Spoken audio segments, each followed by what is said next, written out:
What are some other takeaways that you had from that win? Browns get to 2-1 on the year.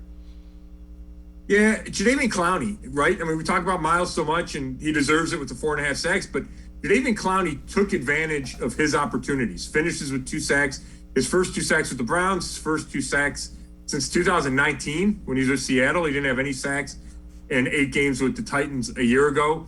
So I thought that was important for him to show up, especially after, Miles kind of challenged the rest of the D-line.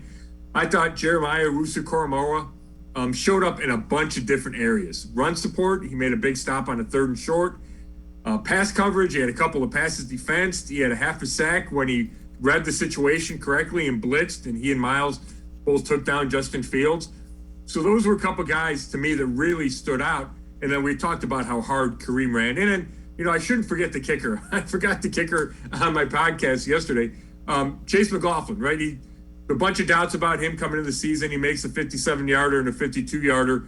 And I think really earned some trust in time because now I think if you're Kevin Stefanski or even Andrew Berry, the GM, you go, okay, we have a kicker that at least has proved us something. Yeah, and you know what? You feel a lot better. He nails 2 of those 50-plus yarders. You're like, all right, let's see it. And you know how it is. It's week to week in the NFL. So he gets the trust for another week and then has to go out and earn it again.